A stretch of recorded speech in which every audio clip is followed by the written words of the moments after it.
Hello, I'm Tobias Ahlberg and this is Magnus Ahlberg with Maldorma TV.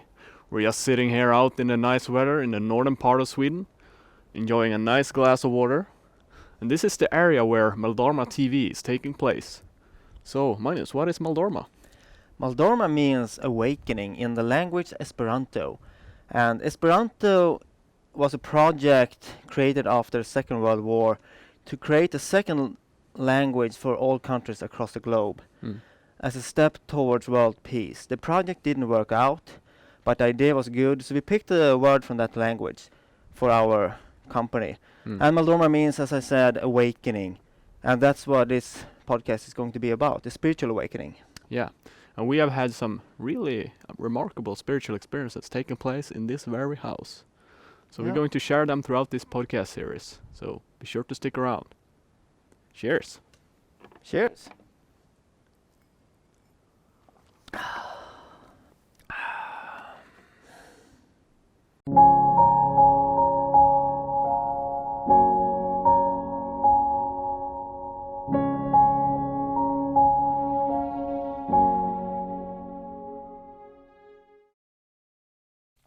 Welcome to the very first episode of Maldorma TV. I'm Tobias Ahlberg. And I am Magnus Ahlberg. And in this podcast series, we're going to talk about some spiritual topics. And we're also going to share a few spiritual experiences that we have had together that are quite amazing. Yeah, indeed. And in this episode, we're going to talk about who we are and why we're sitting here today, and also discuss our spiritual awakenings that have taken place in our lives. Yeah, we are two Swedish guys. We are brothers, by the way. Who have had quite an amazing spiritual journey that we are going to describe throughout this podcast series. Yeah. So that's basically who we are and why we're doing this, the short version. Yeah, and since we're Swedish, we are not native English speakers, so please stick with us, even if the language can be a little bit messy at times. Yeah, and the grammars can become screwed up from time to time. Yeah. But how did your spiritual awakenings take place? My spiritual awakening started off when I was a kid, about 10 years old, and when I learned about Christianity. Sweden is a Christian country. Yeah. And when I read the Gospels and the stories about Jesus, I felt that the message of love that he gave the world was really powerful. And there was something in it that really talked to my heart. Yeah. That compassion that he had and love, unconditional love. Yeah. And I felt I really felt that I became interested in spirituality right there. And then when I actually read the Bible as a kid, but I realized there was a lot of problems to Christianity as well. Yeah. And the biggest problem for me was that you only had one lifetime to reach the goal of the religion, to come to heaven. Yeah. And to get there, you had to believe in Jesus. And for me, it was a very disturbing fact that God made some children grow up in Christian families, where they would believe in Jesus. Yeah. But other children grew up in other areas in the world where they never heard about Jesus, or where their parents told them that you had to believe in Muhammad or someone else. Yeah. And that felt very strange to me that God would do that. So I felt, well, it's probably bullshit. So I didn't like it. And then when I started school and we read about other religions, I came across Hinduism and Buddhism, and they were talking about reincarnation. Yeah. Which means you have an infinite amount of lives to reach the goal of their religions. And I think that's one of the main problems with Christianity or Western religions in itself, is that you only have this one lifetime, and if you don't make it this lifetime, you're fucked forever. You're doomed to live in hell for the rest of eternity. You're gonna burn in hell if you don't make it, and that's kind of cruel. It's not a loving God. No. So I think the idea behind Buddhism of reincarnation, to basically have a multiple lives in order to get it, it makes more sense. It felt more logical to me. Yeah. And they also talk about karma, which means that everything you do returns to yourself. And that's the way you learn how to become a more loving person gradually. Yeah. So karma felt like that could also explain why the world looks like the way it looks with all the suffering. Yeah. So I really liked Buddhism, in particular Buddhism, because there was a lot of strange myths in Hinduism with gods with, the elephant head and Ganesha, and that felt very strange at that time. Now I understand that they are perhaps symbols, but back then I took it literally.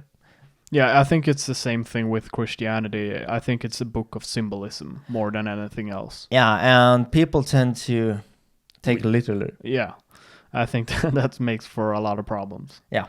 And I think the main message behind Christianity is okay. I mean, it's about unconditional love and all that. And I think the main reason why so many people in the West, especially, are turning against Christianity is because it's become so polluted. Yeah, and a lot of people are leaving the old religions for a good reason. Yeah. And I think it's healthy. So, but what happened after that, this was in my teenage years, I felt that all of the religions demanded my belief. None of them could prove that they were right. And I had no own experience to know which one to choose. So I kind of discarded all of them. And I turned to science because science used the rational mind and tries to prove how the universe works. Yeah. At least I thought so. Well, they do, but there are quite a lot of arrogant people in the science community as well. And I realized after a while that the science community is not a belief system. They are not looking into every phenomena that they should look into, such as paranormal phenomena that people are talking about, and crop circles, for instance, which you can actually look at and measure. But they won't look at it, and I wonder why are they ignoring some areas that, and I realized that they ignore it because it didn't fit into their belief system. So they were just not a belief system, and they was not really interested in finding out what is true. Yeah, I think that's a good point, and I mean, science has given us a lot of answers. Yeah. It's the best thing that we have to try to understand our reality. Yeah. But it makes so many assumptions. Yeah. It ignores the most fundamental question. Just because we can't prove what reality is, we make the assumption that it couldn't have been God that has created it, for example. Yeah. They are only looking outwards. Yeah. And it's I think when they talk about, they think they can they can explain life. Yeah. With, proteins and molecules interacting, but how can that explain what love is or what hate is and all of that? Or how life can come from nothing. They don't have the answers. So I kind of felt that, well, I cannot turn to science either. Or at least perhaps all of these have some answers, but I couldn't rest. Yeah. Then something happened when I was 17. I discovered philosophy, and it happened in a very peculiar way. I was lying in bed one night trying to sleep and go to school, and this problem just popped up from nowhere inside my head. And the question was, what is real? Yeah. And I realized that, what if my life and my experience was actually a dream? It was my imagination. And I realized it's impossible to prove that my experience is not a dream or such. And I also realized that I might be the only living being in the universe, that everyone that I meet are just creations of my imagination. Yeah, yeah. And also I couldn't really prove that I was a human being either. I could, for instance, be an alien of some sort, dreaming I was a human being. Yeah. So, or perhaps I was just a formless consciousness. I couldn't prove any of it. Yeah, it's funny that you mention it, that the thing that where you explained that you felt that everyone else could be just your imagination. Yeah. It's a weird feeling. I actually had the same feeling in my teenage years. Yeah. It's a really weird feeling. Yeah, and it's hard to handle. Yeah. And this realization actually freaked me out in the beginning. Yeah. And I felt, oh my God, do people know this? Yeah. Because I had never heard about it at the time. But of course, this was an old problem. Yeah. But it freaked me out, and I started to grasp for something that could not be disputed. And I realized that there were actually a few things that had to be true, 100% true. Right. When you looked at it from a logical point of view. And that is, even though I might be an illusion and my external world might be an illusion, it has to be something, because I have an experience. I don't know what I am or what my external world is, but it's something. An illusion is still something. Yeah. So I am something experiencing something, and I am conscious. And I can be sure of that. And that's the only thing I could be 100% sure of at that time. Yeah, that's really slimming it down to the basics. Yeah, it's a limited worldview, and this realization freaked me out and also made me feel really smart back then. All right. Yeah. And I felt like, I have made a great discovery. I need to share this with the rest of the world. The day after, I ran to my philosophy teacher and told her about my realization, and she showed me that it's an old problem that René Descartes, for instance, had talked a lot about and written about when he said, "I think, therefore I am." Yeah. That, but this problem I became obsessed with this. I wanted to find out what was real. So I started to read a lot of science literature, and especially I turned my eyes to philosophy and the spiritual community again. Yeah. And I read things from all over the world, from every tradition. Not every tradition, but a lot of traditions. Yeah. To see if I could find some pieces of the puzzle to this puzzle. Yeah. And then I had a major breakthrough in my early 20s. I was at a party, and I met an old classmate of mine that I hadn't met for many years. And you find the truth in the bottom of the bottle. Yeah. Alcohol is the key. Yeah. Yeah. Well, so we started to talk anyway. Yeah. And I realized that for some reason we started to talk about mysteries like ghosts and pyramids, how they were built and such and such. All right. And for the first time, I found someone that pondered the same questions as I did. Yeah. Because when I was 17, I had this discovery and started to read all of this. I didn't tell anyone. Yeah. Because none of my friends talked about this, and I felt really weird thinking about these kind of things. And that's really strange that we have these most fundamental questions in life, and we are so afraid to discuss them. Even today, I mean, it's becoming a little bit more okay to do it now, but back in 10 years ago, it was really taboo to talk about all these kind of things. Yeah, it was, and it's a shame, but hey, that's life. Yeah. So I found this one guy, and I felt that he also found me in a way, because he was in the same situation where he also read a lot of books and trying to figure out life. Yeah. And also felt quite alone in this area. So we started to talk very often and hang out. And to tell you the truth, he was the one sitting on the gold mine. I mean, I think he helped me way more than I helped him. He could play with some ideas with me, and I would understand them, and I could come with my opinions. But he had this material that he had found some years earlier by this guy Danish guy called Martinus. And my friend, actually, I have to talk a little bit about him. Yeah. Because it's a guy you really like when you met him as well. Yeah, he's a really genuine, loving person. He's one of the most evolved spiritual human beings I have ever encountered in real life. He has this deep understanding of spirituality and how it works. Yeah. But he also he's very loving and humble. Yeah. Yeah. And people just like him, not because he has, social skills, but because he emanates something that... Yeah, I think he's just genuinely good. Yeah. Good, loving person, and that really shows through. It really showed through, and he showed me a work by this Danish guy called Martinus. He's quite unknown, unfortunately, because Martinus was a man who lived from, I think it was 1890 to 1991. Yeah.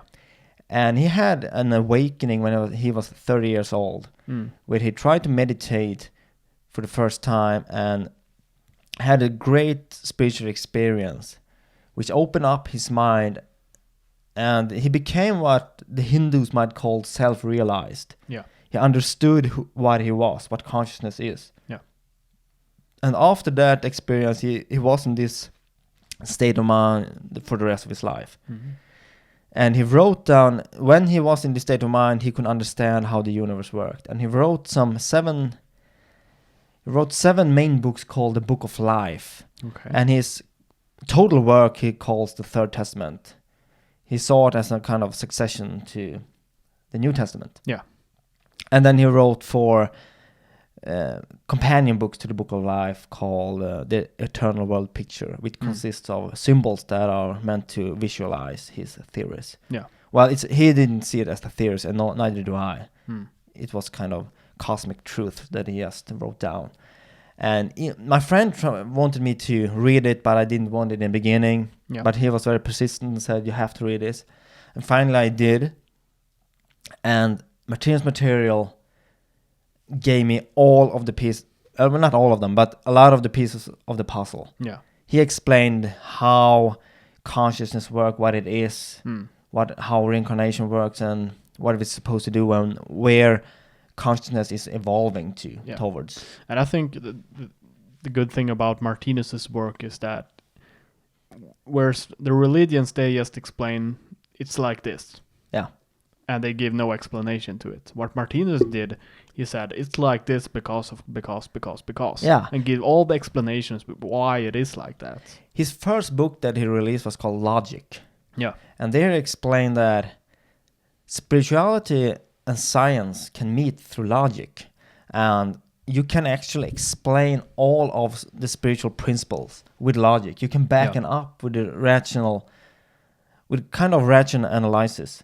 And so he explains all of the things that a lot of religions talked about, but he could explain it like a scientist would do. Yeah. And it just blew me away. And so I started to study his material quite intensely, and I read a lot of other spiritual literature as well. But this was a breakthrough when my friend gave me these books. Yeah. And this was in my early 20s. And then I studied this material and pretty much every day for 10 years. And there were a few pieces that I didn't understand, so I had to figure them out. And when I was 30 years old, I had became quite well-read and knowledgeable when it came to spirituality. I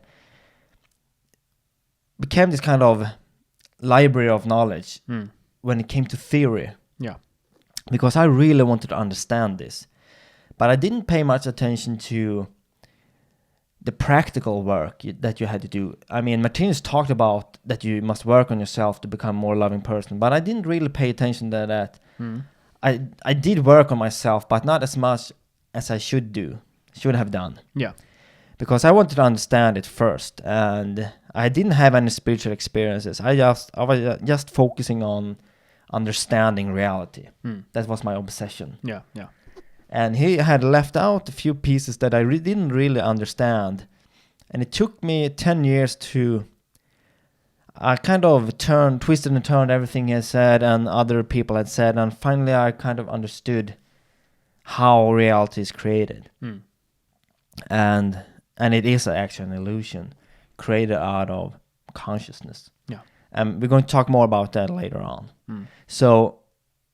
when I was 30 years old, when I finally understood it, then something really happened, and that's when you came along and had your spiritual awakening. Yeah. Which would turn out to change my life completely and turn my life in a new direction. For sure. For me, it started back when I was in my teenage years. The first spiritual thought that I had was I was pondering of who am I when everything else stops to exist. Yeah. I kind of ponder upon this question and try to figure out who am I really.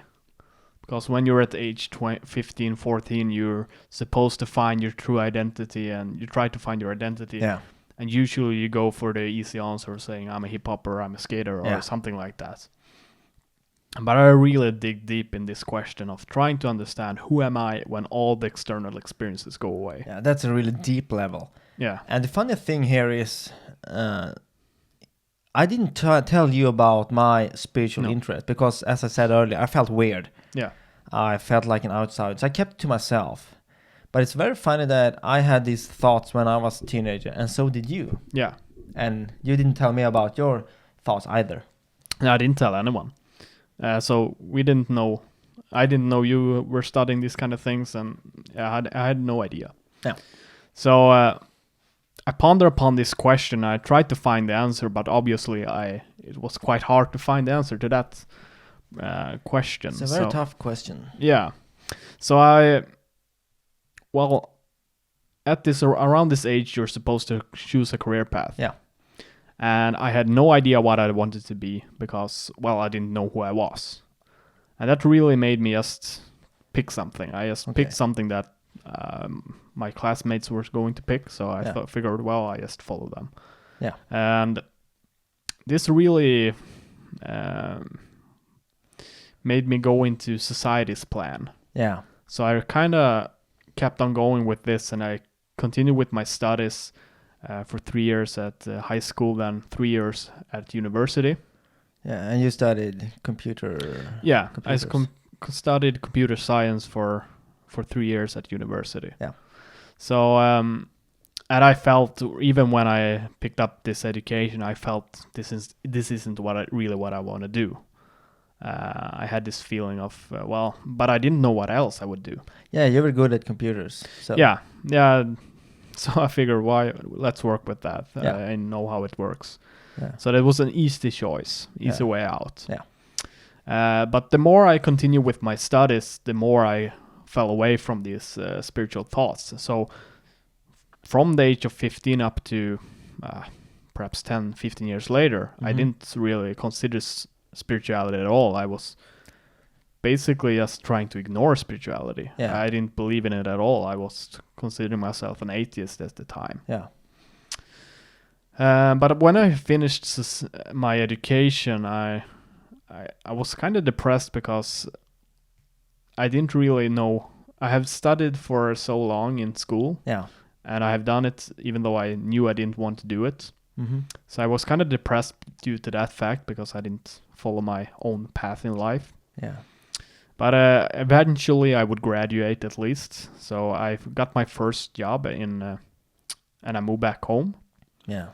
And when I came to work, I got my first work just shortly afterwards. I really enjoyed it in the beginning. Mm-hmm. So I started working and everything was fine. But after like 6 months into work, when I began my work, I really started thinking, okay, so I'm going to do this for the rest of my life. Yeah.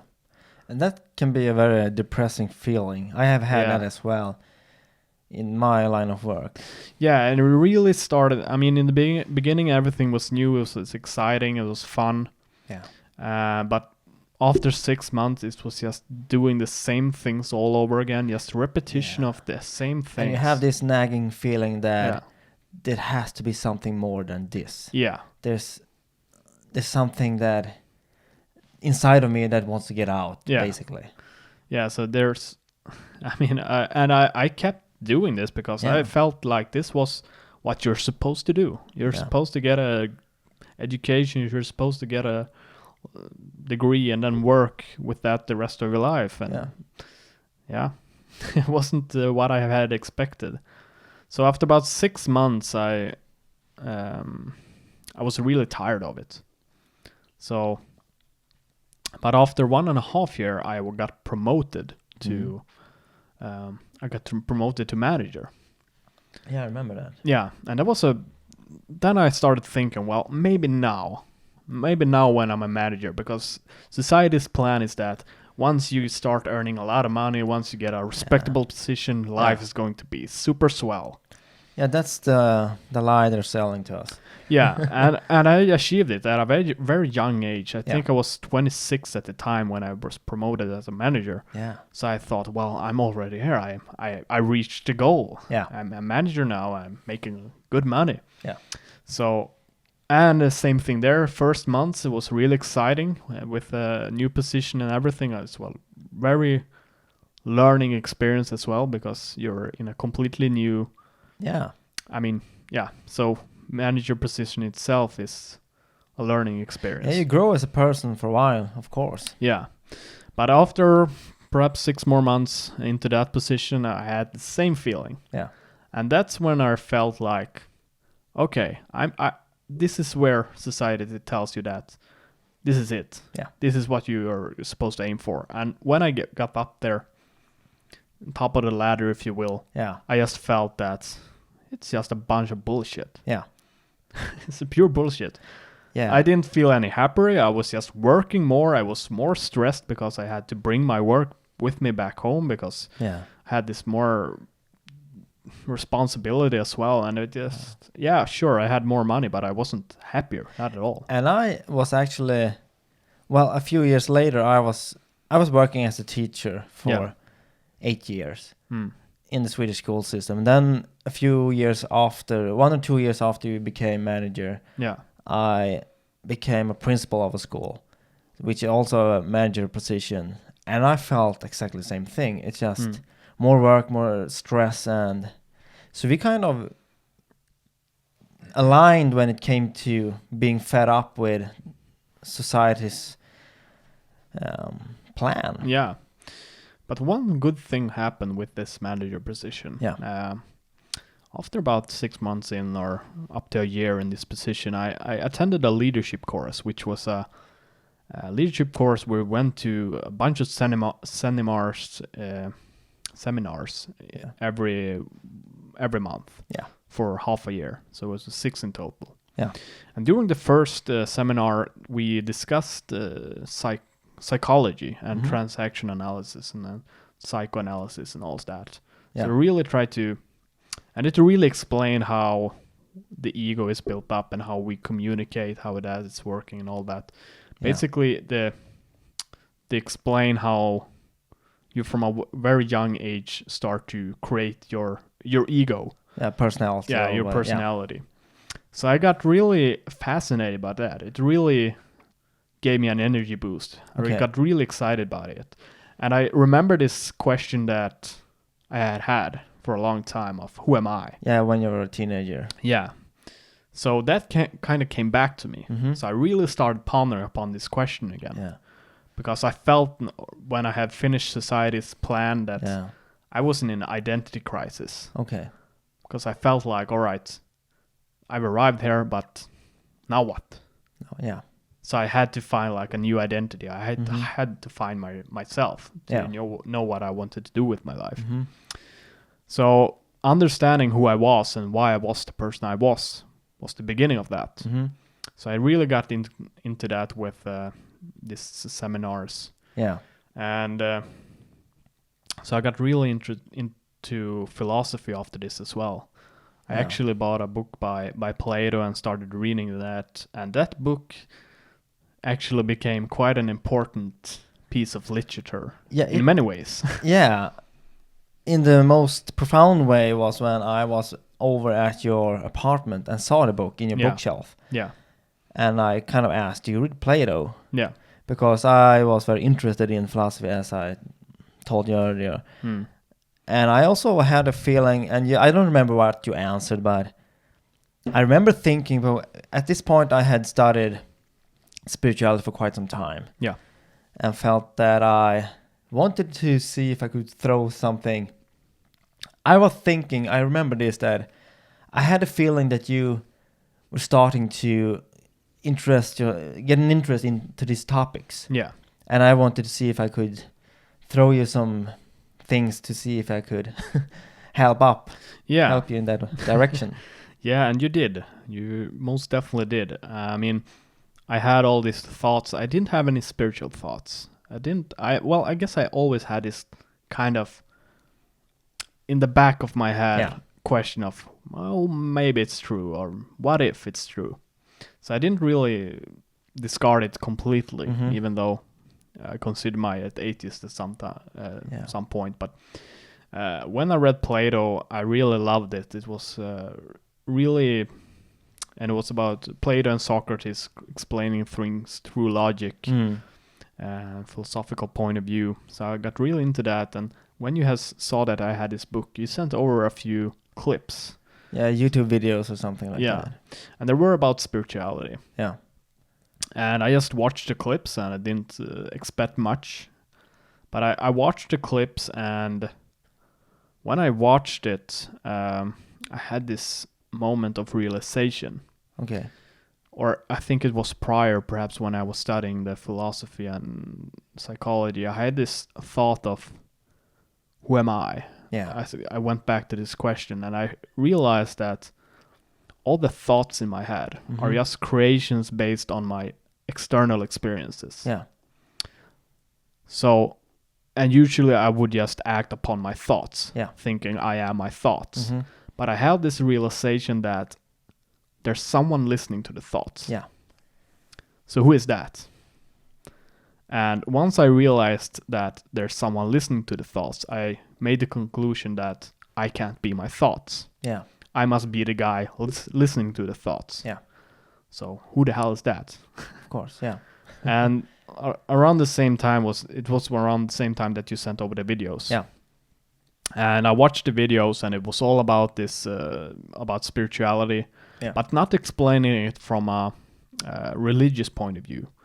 More of spirituality unbound to any religion at all. Yeah. I don't remember the clip exactly, but it was about third eye and explaining how it all works with spirituality and all that. And when I finished watching the video, I just had this feeling in my gut feeling that I've seen this before. I've heard all of this before. Like a deja vu experience. Yeah, exactly. So I just sat there in a moment of euphoria almost. I was really excited by all this. Felt like I finally found a piece of the puzzle that I've been searching for. I had this intuitive feeling to sit down and meditate. And it was the first time I've ever meditated. Yeah.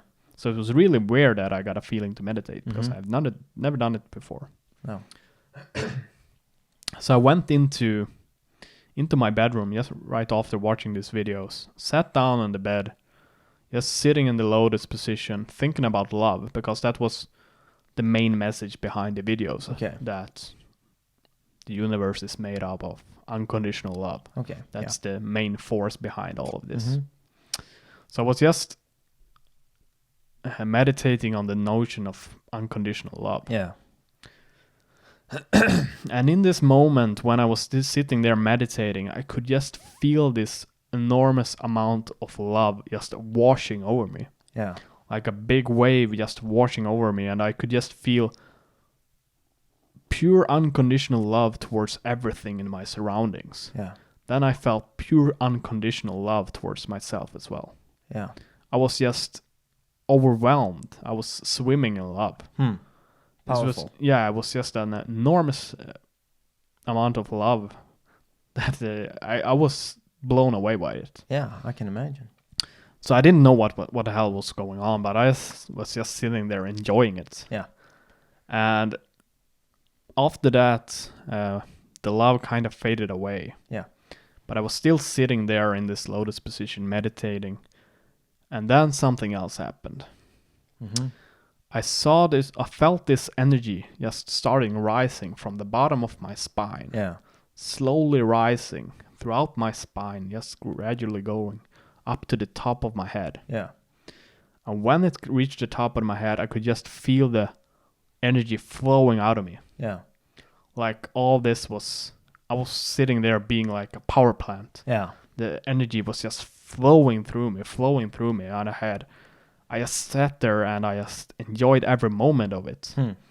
I didn't think about anything. I was just there in the moment, experiencing it. But shortly after, I came through, or my thoughts came back. Yeah. And they the first thing I thought when I sat there, just realizing what the fuck was happening, I just thought to myself, what the hell is going on? Yeah. And I started freaking out as well. I became kind of afraid of what happening. I had no understanding of what was happening at all. I can understand that. Yeah, so I just stood up and I walked out of the bedroom. And when I walked out of the bedroom, everything I was looking at had completely changed. Yeah. My entire vision was just completely transformed. Everything I was looking at was just pure divine. Yeah, you could see the divinity in everything. Yeah. Basically. So I just was walking around in the apartment for an hour or so. Yeah. Just looking at things. That's amazing. Yeah. I was just in this, I don't know, just this. Well, state of awareness that's, Yeah. well. Yeah, I don't know how to Something explain else. it. It was just a whole new state of awareness that I was in. And I just walked around. I was looking at my remote control and I was just seeing how beautiful it was. Yeah. I just picked up a glass and looking at it. It was so beautiful. Yeah. I just remember walking around and I walked up to the window, Yeah. looking out on the street. And I just remember looking at the people walking up and down the street. And then when I looked at them, I just felt this enormous wave of unconditional love. Yeah. I was just in this moment of pure love towards them. I didn't know them. I've never met them, but I love them unconditionally. It was just this enormous, crazy feeling. Yeah. I mean, you're Wonderful. supposed to do that. If that's what you're, I mean, if you walk down the streets, you're supposed to love your next man, but Yeah. you don't. You don't think about, oh, there's a stranger, I love him. There's another stranger, I love him. But no, in this- our judging mind Yeah. kicks in so often. Yeah, you're too occupied with other thoughts. Yeah. But in this mode, I didn't have any thoughts. I was just feeling love towards them. And this evening as well, I could just feel all that negativity, all the depression that I have struggled with, all washed away. Yeah. Great. I kept on crying 1 minute and I was laughing the next one. Crying again. It was happy tears, but everything, it just felt like I was cleansed. Yeah. Like everything just left me. Yeah. Like I was walking in clouds. And this was quite some awakening, I would say. Yeah. Yeah. So going from nothing to this, I was like, I don't know what to say. It was really powerful. Yeah. And this state of mind stuck with me for a week. That's remarkable. Yeah. So I went to bed that evening and I fell asleep at 4 a.m. And I got up the next day 2 hours later to go to work. Woke up, was completely refreshed. It was like I woke up and had the best night's sleep of my life, which is something I've never done before. Woken up refreshed.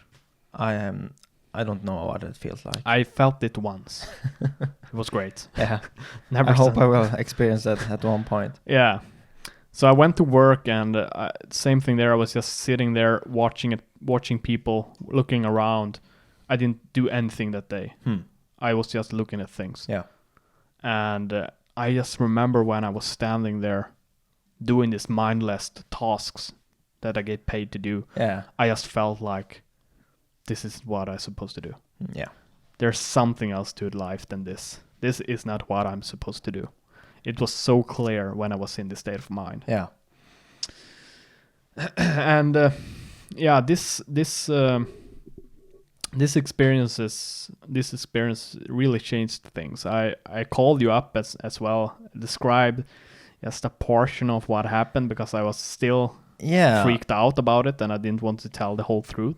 You told me about the feeling of energy rising, that you had meditated and felt that energy rised up your spine. And at this point, when I send you the videos, I kind of revealed to you that I was interested in spirituality. So that's why you called me and talked about it, but because prior to that you didn't know about that. And when you described this event, the energy rising up your spine, I knew what you had experienced, or at least I had an idea, a theory Yeah. Because I had read about this many times when I had in my studies, Right. and it's called the Kundalini rising in the Hindu tradition, and it's kind of a thing you do to awaken. But I had not experienced it myself at that point.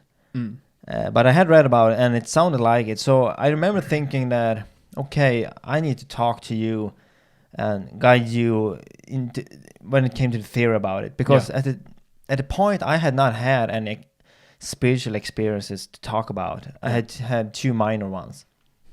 So I remember thinking, actually, when you called me and told me all about this, I had been at that point. I think I had studied spirituality quite a lot for roughly 15 years. I was very well read. I was dedicating every single day to this in some way or another. Yeah. But I had never had any spiritual experiences, except a few minor ones, as I said, but nothing like this. Yeah. And I felt, one part of me felt kind of jealous. Yeah. That motherfucker.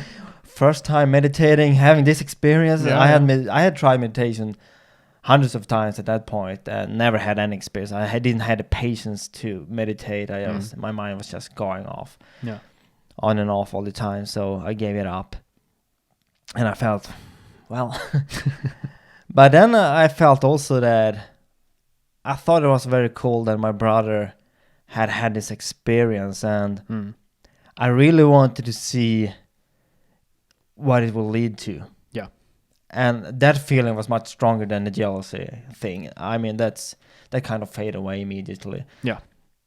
Even though I felt that I wanted to have experiences of my own, but that would come later, thanks to this experience, actually. So we started to hang out and talk a lot about this, and I told you a lot. I kind of gave you some books. I gave you the book Power of Now of Eckhart Tolle. Yeah. That where Eckhart Tolle talks about the thing that you were talking about, that you felt that you were not your thoughts. Yeah. So I kind of gave you that book, and we talked a lot of topics. Yeah.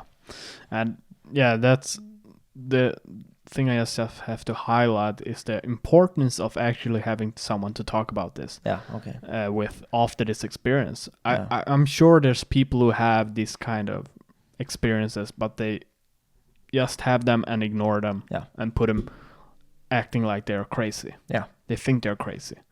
They don't have anyone to discuss this spirituality with. No.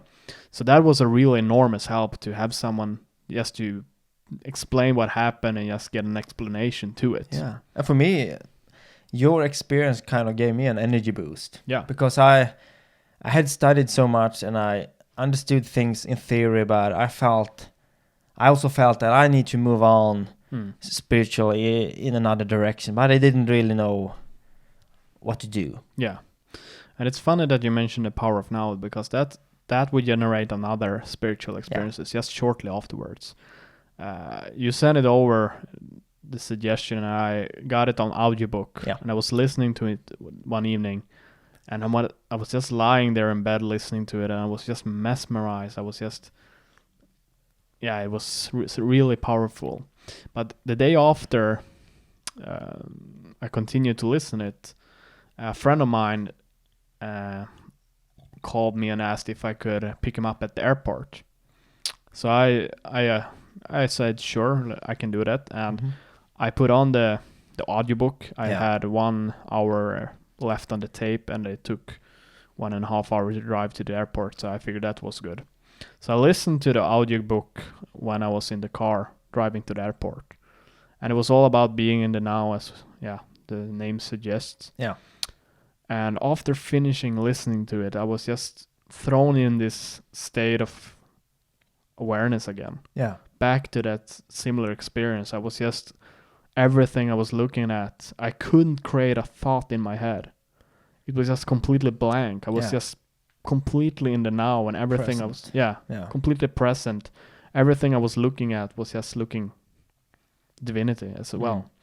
And I just, it was a little bit different experience. I was just, when I experienced the total now, I just became, I couldn't stop laughing. I was just sitting there laughing by myself in the car, just driving, being in the now. It was just this enormous, joyous moment. You had to be crazy. You know the world is very serious. don't you? Yeah. There's a lot of problems and wars Yeah, going on. I didn't know about any of those Okay. at that moment. Yeah. I was just there experiencing all of this Yeah. at its fullest. Yeah. And it was amazing. Yeah. And when I came up to the airport, I see all these people just coming out, and I just, same thing there, just felt this unconditional love towards them. Yeah. And I said hello to my friend, and we got in the car and started driving back. And I just remember that when he was talking, Mm-hmm. I was just so present to what he was saying. Yeah. Like I felt this real connection where I felt like I didn't have any judgment on him at all. Yeah. Just appreciated him. Yeah, for him being him. Yeah. So I was just there. He could just talk, and I just felt this appreciation towards him. Yeah. So That's how. I mean, that's the way we would like to be in every situation with another person, but the ego gets in the way. so often we're not. Yeah. Yeah. So these two experiences were real game changers for me. I mean, after this, I decided to change my life completely. Yeah. I sold my entire living room. Yeah. Everything in there I sold because I had to figure this shit out. Yeah. I had this experience. I had to understand how to get back there again. Yeah. What had happened. So I sold my TV, I sold my PlayStation, I sold my stereo system, I sold everything. Yeah. And bought a whiteboard instead and put it up in the living room. Yeah. Just trying to figure out what the fuck had happened. Yeah. And it's a funny story because actually when I put it all up for sale, my father called me up and asked me if I gone crazy. Yeah. It was really funny. I thought, I mean, I understood what was happening. I knew that when you awaken spiritually, it's a kind of rough roller coaster emotionally and all of that, because you see the world from a totally new perspective. Yeah. And you have to kind of land and figure shit out, as you said. Yeah. And I knew what was happening, that you were going through this awakening. But even I thought that you became a little bit extreme, sold everything, had this one whiteboard and the sofa, and that's it. Yeah. And I thought, I don't think it's really necessary to sell off this stuff. You can do it It was anyway. necessary. Yeah. Because my awakening was more gradual. Yeah. It was very roller coaster as well. Yeah. But not as extreme. I think my awakening kind of stretched from 17 and 5 years perhaps. Yeah. When I met a friend and all of that. So, but I did a lot of crazy things as well. Yeah, I think that's very common when you have your spiritual awakening. You usually start to, because it's such a powerful experience that you see your life in a completely new way. It's like you open your eyes for the very first time and see reality for what it really is. And it overwhelms you in the beginning. And you just want to scream it out to everyone. You want everyone to understand. So you become this really annoying person. Yeah, and no one gives a shit about posts that you think are the most important things in the world. And it's so you really, my suggestion, if you have this awakening experience, just let's chill down. It will. But I think that's very hard. I mean, yeah, it is. You have to go through it. Yeah. And eventually you will kind of land and take a step back. And yeah, it's funny because actually our other brother as well, when he woke up, it was the same thing there. He really extreme about everything, then it just pulls him down a little bit. It's funny to look at from, outside. Outside. Yeah. But it was I really liked when you had your awakening, because that meant that beside from my very good friend, I had another person in my near surrounding that was also now interested in these things, and I introduced you to him, and he's a very knowledgeable guy when it comes to spirituality, and could explain a lot of things, and we talked a lot. and I also had an energy boost. Yeah. And that one thing led to another. Yeah, we started talking more and more, and we both, as you mentioned before, we were both fed up with what we were doing in life, with work and all that. So we both felt that we need to do something. We need to do something. We didn't know what, so we just started up Maldorma, and in the beginning it was just this homepage where we were writing articles. Yeah, kind of blog where we wrote some shit. Yeah, but it was good stuff, but there was no clear direction to it. It was just random things, but it was kind of important for me because up to that point I hadn't told my friends and family about my spiritual interest, which was a huge part of me. I mean, I studied every single day for 15 years. Yeah. And I dedicated a lot of my waking time to this. Right. But people didn't know about it. So when we started Maldorma and wrote these articles and posted them on Facebook and such, that was my way to kind of step out of the spiritual closet. And I started to tell my friends about it.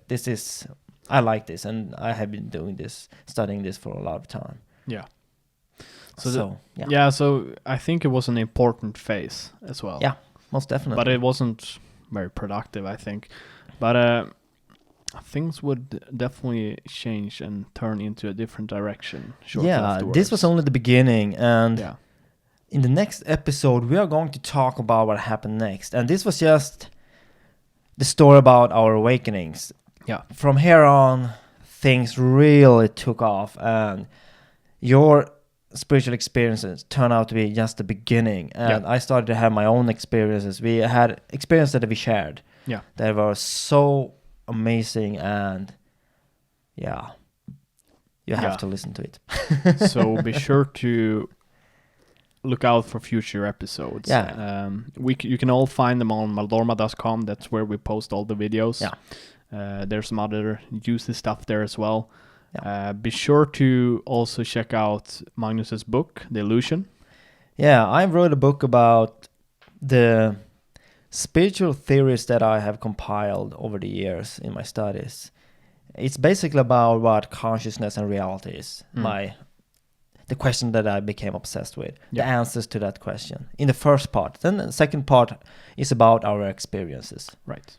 Because they are very fascinating. Indeed. And you also have an upcoming book called Stepping into the Known. Yes, it covers my life before the awakening, and then my awakening, and then I describe all these spiritual experiences that we have had afterwards, which are just mind-blowing, all of them. And we will start to describe them in the next episode, so check that one out. All right, so I think that's it for this episode. Yes, it is. Thank you, and good night. Bye-bye.